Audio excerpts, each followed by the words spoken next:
मेरे प्यारे देशवासियों, नमस्कार।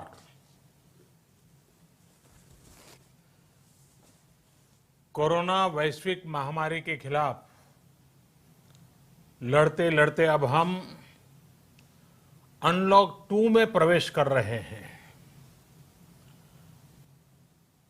और हम उस मौसम में भी प्रवेश कर रहे हैं जहां सर्दी, जुकाम, खांसी, बुखार ये सारे न जाने क्या क्या होता है, ये मामले बढ़ जाते हैं। ऐसे में मेरी आप सभी देशवासियों से प्रार्थना है कि ऐसे समय अपना ध्यान रखिए। साथियों, ये बात सही है कि अगर कोरोना से होने वाली मृत्यु दर को देखें तो दुनिया के अनेक देशों की तुलना में भारत संभली हुई स्थिति में है। समय पर किए गए लॉकडाउन और अन्य फैसलों ने भारत में लाखों लोगों का जीवन बचाया है, लेकिन हम ये भी देख रहे हैं कि जब से देश में अनलॉक 1 हुआ है, व्यक्तिगत और सामाजिक व्यवहार में लापरवाही जरा बढ़ती ही चली जा रही है। पहले हम मास्क को लेकर, 2 गज की दूरी को लेकर 20 सेकंड तक दिन में कई बार हाथ धोने को लेकर बहुत सतर्क थे,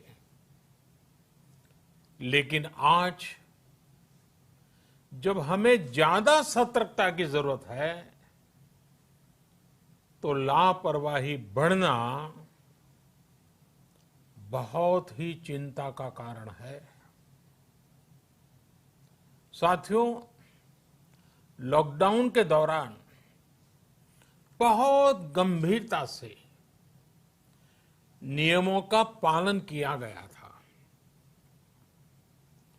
अब सरकारों को, स्थानीय निकाय की संस्थाओं को, देश के नागरिकों को फिर से उसी तरह की सतर्कता दिखाने की जरूरत है।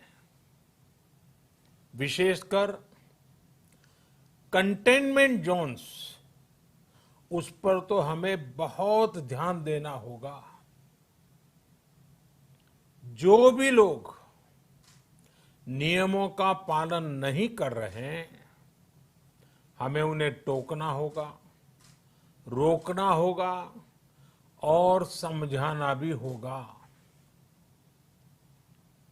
अभी आपने खबरों में देखा होगा, एक देश के प्रधानमंत्री पर 13,000 रुपये का जुर्माना इसलिए लग गया क्योंकि वो सार्वजनिक स्थल पर मास्क पहने बिना गए थे। भारत में भी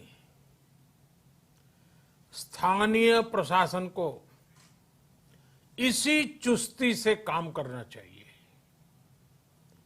ये 130 करोड़ देशवासियों के जीवन की रक्षा करने का अभियान है।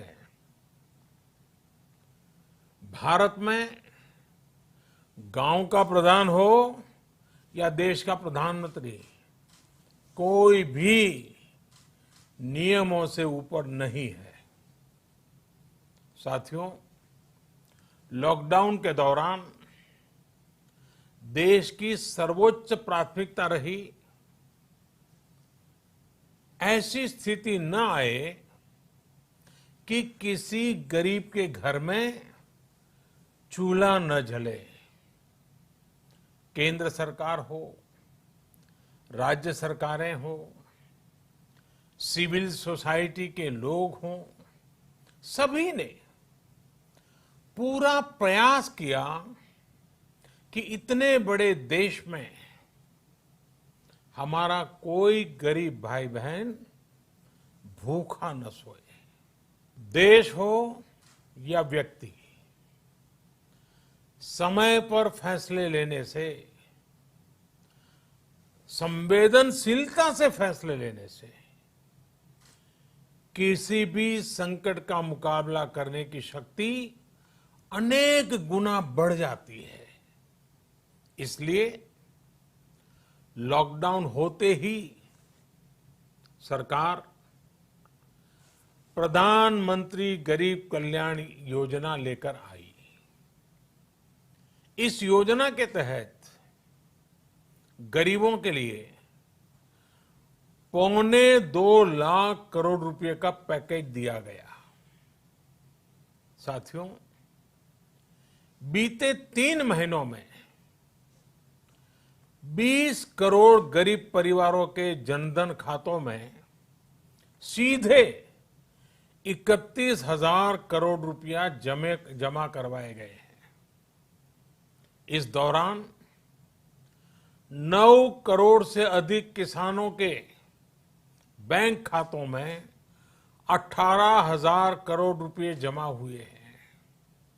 इसके साथ ही गांवों में श्रमिकों को रोजगार देने के लिए प्रधानमंत्री गरीब कल्याण रोजगार अभियान तेज गति से आरंभ कर दिया गया है।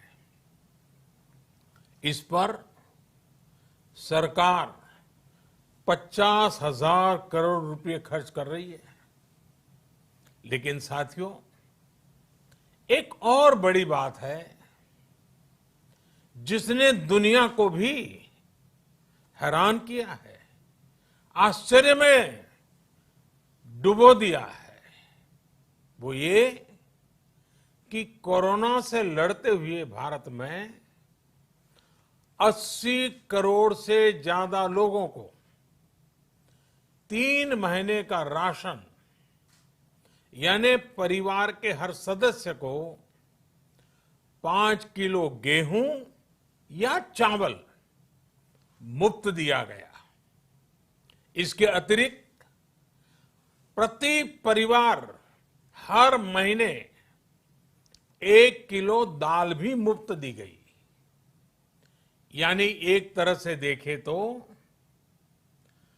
अमेरिका की कुल जनसंख्या से 2.5 गुना अधिक लोगों को, ब्रिटेन की जनसंख्या से 12 गुना अधिक लोगों को और यूरोपियन यूनियन की आबादी से लगभग 2 गुने से ज्यादा लोगों को हमारी सरकार ने मुफ्त अनाज दिया है। साथियों, आज मैं इसी से जुड़ी एक महत्वपूर्ण घोषणा करने जा रहा हूं। साथियों, हमारे यहां वर्षा ऋतु के दौरान और उसके बाद मुख्य तौर पर कृषि क्षेत्र में, एग्रीकल्चर सेक्टर में ही ज्यादा काम होता है। अन्य दूसरे सेक्टरों में थोड़ी सुस्ती रहती है। जुलाई से धीरे धीरे त्योहारों का भी माहौल बनने लगता है। अब आप देखिए, अभी 5 जुलाई को गुरु पूर्णिमा है, फिर सावन शुरू हो रहा है, फिर 15 अगस्त आएगी, रक्षाबंधन आएगा, कृष्णा जन्माष्टमी आएगी, गणेश चतुर्थी आएगी, ओणम होगा और आगे जाएं तो काटी बिहू है, नवरात्रि है, दुर्गा पूजा है, दशहरा है, दीपावली है, छठी मैया की पूजा है। त्योहारों का ये समय जरूरतें भी बढ़ाता है, खर्च भी बढ़ाता है। इन सभी बातों को ध्यान में रखते हुए ये फैसला लिया गया है कि प्रधानमंत्री गरीब कल्याण अन्न योजना का विस्तार अब दिवाली और छठ पूजा तक, यानी नवंबर महीने के आखिर तक कर दिया जाएगा। यानी 80 करोड़ लोगों को मुफ्त अनाज देने वाली ये योजना अब जुलाई, अगस्त, सितंबर, अक्टूबर, नवंबर में भी लागू रहेगी। सरकार द्वारा इन 5 महीनों के लिए 80 करोड़ से ज्यादा गरीब भाई बहनों को हर महीने परिवार के हर सदस्य को 5 किलो गेहूं या 5 किलो चावल मुफ्त मुहैया कराया जाएगा। और साथ ही प्रत्येक परिवार को हर महीने 1 किलो चना भी मुफ्त दिया जाएगा।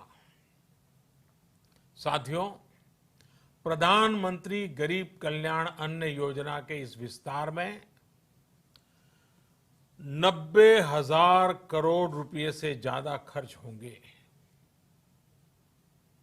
और अगर इसमें पिछले 3 महीने का खर्च भी जोड़ दें तो ये करीब करीब 1.5 लाख करोड़ रुपया हो जाता है। अब पूरे भारत के लिए हमने एक सपना देखा है। कई राज्यों ने तो बहुत अच्छा काम भी किया है। बाकी राज्यों पर भी हम आग्रह कर रहे हैं कि इसको काम को आगे बढ़ाएं। और काम क्या है? अब पूरे भारत के लिए एक राशन कार्ड की व्यवस्था भी हो रही है। यानी एक राष्ट्र एक ration card, 1 nation 1 ration card. इसका सबसे बड़ा लाभ उन गरीब साथियों को मिलेगा जो रोजगार या दूसरी आवश्यकताओं के लिए अपना गांव छोड़ करके कहीं और जाते हैं, किसी और राज्य में जाते हैं। साथियों, आज गरीब को, जरूरतमंद को सरकार अगर मुफ्त अनाज दे पा रही है तो इसका श्रेय प्रमुख रूप से 2 वर्गों को जाता है। पहला, हमारे देश के मेहनती किसान, हमारे अन्नदाता। और दूसरा, हमारे देश के ईमानदार टैक्स पेयर। आपका परिश्रम, आपका समर्पण ही जिसकी वजह से देश ये मदद कर पा रहा है। आपने देश का अन्न भंडार भरा है, इसलिए आज गरीब का, श्रमिक का चूल्हा जल रहा है। आपने ईमानदारी से टैक्स भरा है, अपना दायित्व निभाया है, इसलिए आज देश का गरीब इतने बड़े संकट से मुकाबला कर पा रहा है। मैं आज हर गरीब के साथ ही देश के हर किसान, हर टैक्स पेयर का हृदय से बहुत बहुत अभिनंदन करता हूं, उन्हें नमन करता हूं। साथियों, आने वाले समय में हम अपने प्रयासों को और तेज करेंगे। हम गरीब, पीड़ित, शोषित, वंचित हर किसी को सशक्त करने के लिए निरंतर काम करेंगे। हम सारी एहतियात बरतते हुए इकोनॉमिक एक्टिविटीज को और आगे बढ़ाएंगे। हम आत्मनिर्भर भारत के लिए दिन रात एक करेंगे। हम सब लोकल के लिए वोकल होंगे। इसी संकल्प के साथ हम 130 करोड़ देशवासियों को मिलजुल करके संकल्प के साथ काम भी करना है, आगे भी बढ़ना है।